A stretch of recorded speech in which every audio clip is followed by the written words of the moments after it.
কদম প্রকৃতির অনিন্দ সুন্দর একটি ফুলের নাম। আষাঢ়ের প্রথম বৃষ্টিতে ফোটে এ কদম ফুল। আষাঢ় শ্রাবণের অবিরল ধারায় পত্রপল্লবে মুখরিত থাকে চারদিক। কদম ঠিক এ সময়েরই ফুল। কবিরা কদম ফুলকে বর্ষার দূত হিসেবে আখ্যায়িত করেছেন। জানা যায় চীন দেশেই প্রথম কদম ফুলের অস্তিত্ব খুঁজে পাওয়া যায়। আমাদের বাংলা সাহিত্যে, কবিতায়, গানে, চিত্রে কদম ফুল বারবার এসেছে। কবিরা কদম ফুলকে ঘিরে অনেক গান, কবিতা রচনা করেছেন। রবি ঠাকুরের রচিত অনবদ্য কবিতার উদ্ধৃতিতে ধন্য কদম কেশব ঢেকেছে আজ বনতলে ধুলি, মৌমাছিরা কিয়াবনের পথ গিয়াছে ভুলি।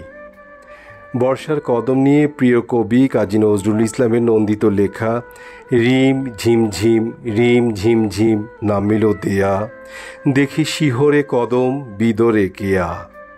বৃষ্টি ছাড়া বর্ষার আগমনী কদম ফুল ফোটে না। গাছ যতই বড় হোক, বৃষ্টি স্বল্পতা হলে কদম ফুল আকারে ছোট ও অপ্রতুল হয়।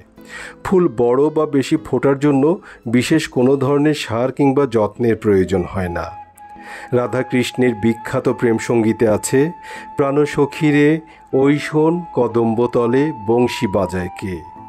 আমাদের শেকল ভাঙার বিদ্রোহী কবি কাজী নজরুল ইসলাম কবিতা গানে গিয়েছেন, বাঁশি বাজায় কে কদমতলায় ওগো ললিতে, শুনে সরে না পা চলিতে। প্রিয় কদম ফুলের মঞ্জুরি একক গোল। ছোট ছোট অনেকগুলো পাপড়ি নিয়ে কদম পূর্ণতা পায়। কদম ফুল পূর্ণ প্রস্ফুটিত মঞ্জুরির রং সাদা হলুদ মেশানো গোল বলের মতো ঝলমলে। গাছ আকারে অনেক বড় হয়। পরিণত বয়সের গাছের পাতা তুলনায় অপরিণত বয়সের গাছের পাতা অনেকটা বড় আকৃতির।